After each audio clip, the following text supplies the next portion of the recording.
je désire vous présenter les politiques de transport public de Séoul. Je vous présenterai dans l'ordre un bref aperçu sur les transports de Séoul, la réforme de son système de transport public entamé en 2004 et les efforts continus et les performances de la ville pour améliorer ses services. Commençons par un aperçu sur les transports, y compris les transports publics de Séoul.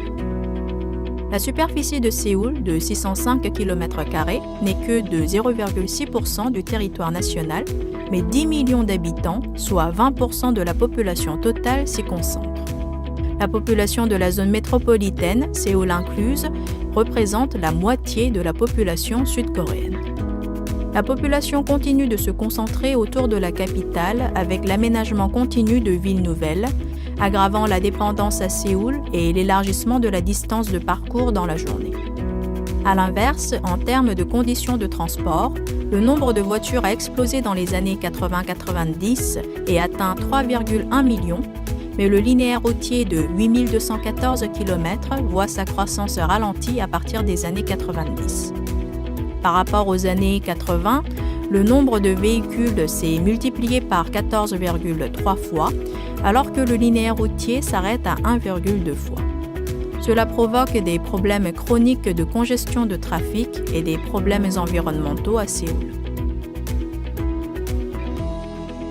La vitesse de roulement en ville est actuellement de 19 km/h.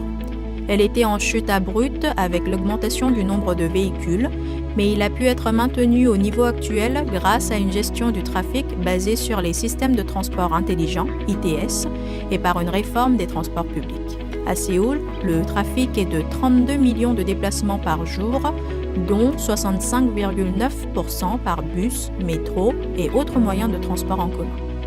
Séoul est donc une ville centrée sur les transports publics, fruit des efforts de réforme du système de transport public et d'amélioration de services que je vous présenterai au fur et à mesure. La situation actuelle des transports publics à Séoul se résume par l'existence d'un bon système de transport public avec son métro et ses bus.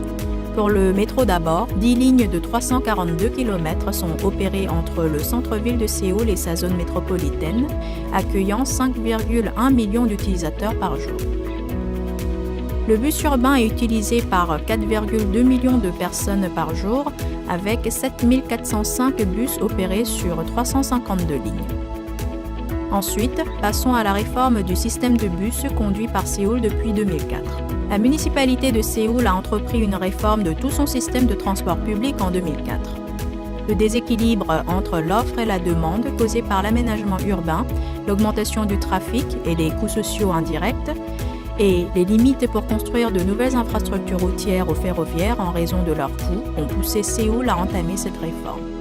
Le système de bus passé présentait des problèmes de déséquilibre des lignes de bus concentrées sur les lignes rentables, l'inconfort des citoyens avec le manque de ponctualité des bus, la présence de petits exploitants de bus en situation difficile et le faible niveau de revenus et de mesures de sécurité sociale des conducteurs. Cela se retrouvait par un faible niveau de service, engendrant un cercle vicieux de baisse du nombre d'utilisateurs et d'augmentation de tarifs. C'est dans le but d'améliorer ces problèmes que le système de bus a été réformé en 2004.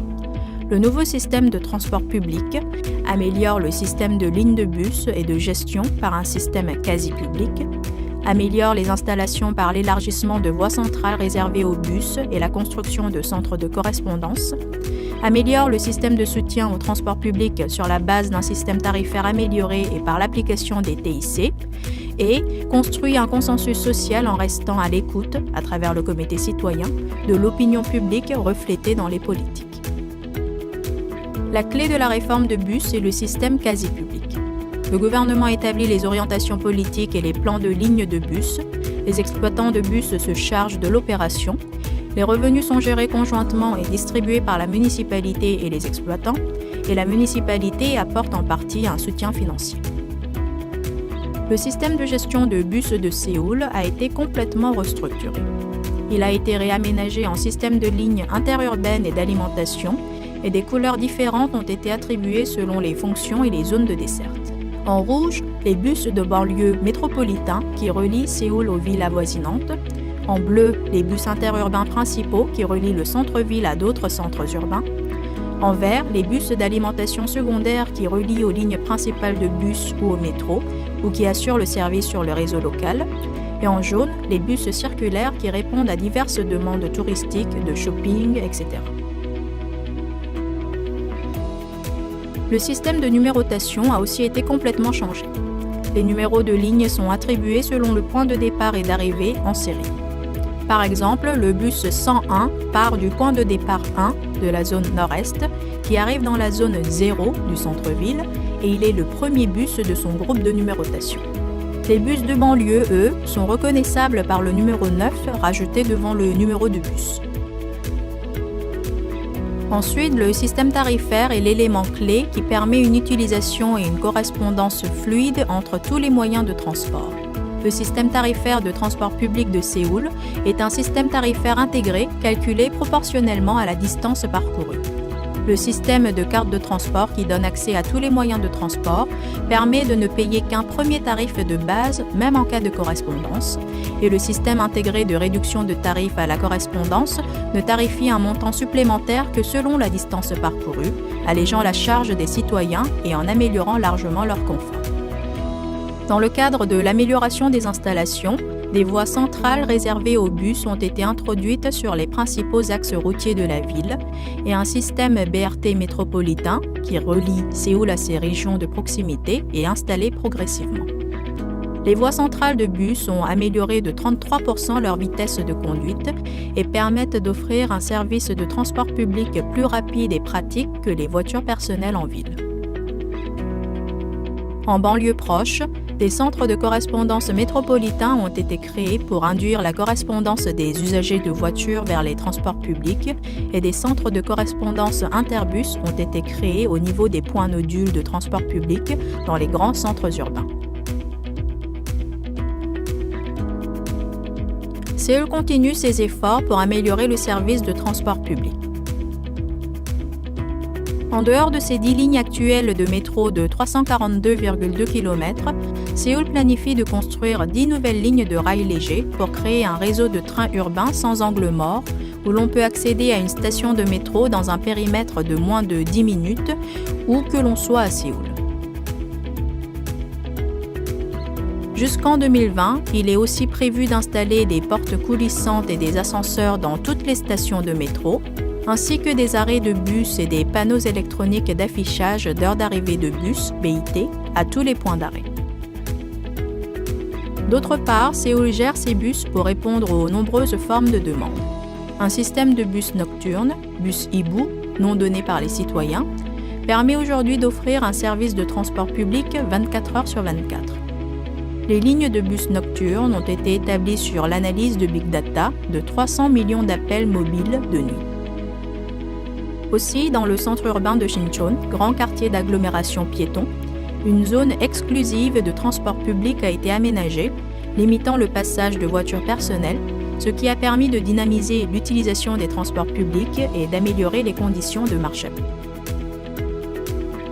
En plus de la réduction à la correspondance, d'autres systèmes divers de réduction de tarifs ont été introduits pour alléger la charge financière des citoyens.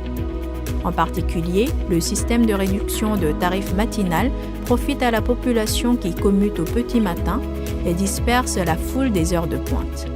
Il est effectif depuis juin 2015.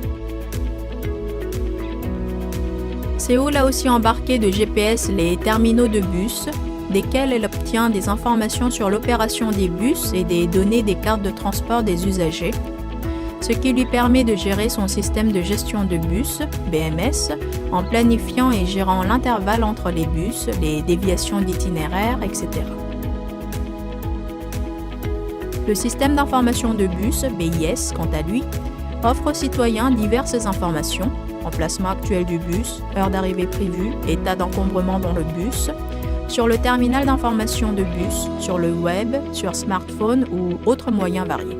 Les données accumulées sur les cartes de transport sont reliées à d'autres big data d'informations sur l'opération des transports publics ou autres pour analyser le style d'usage des transports publics des citoyens, pour surveiller et améliorer les politiques sur l'ajustement des lignes de bus, la gestion de l'intervalle des bus, l'installation de centres de correspondance, etc.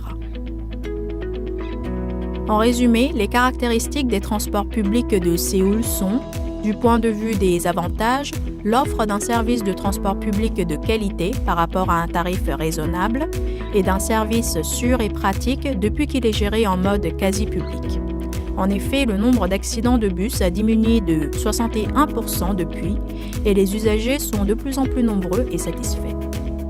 De plus, une de ses grandes particularités est la gestion intelligente du trafic par une gestion scientifique du trafic basée sur les TIC, système de carte de transport, BIS, système d'analyse de big data, etc.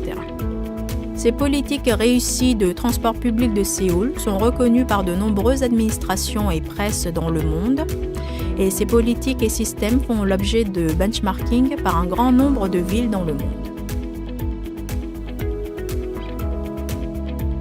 Les transports publics de la ville de Séoul ne cessent d'évoluer. Je vous remercie de votre attention.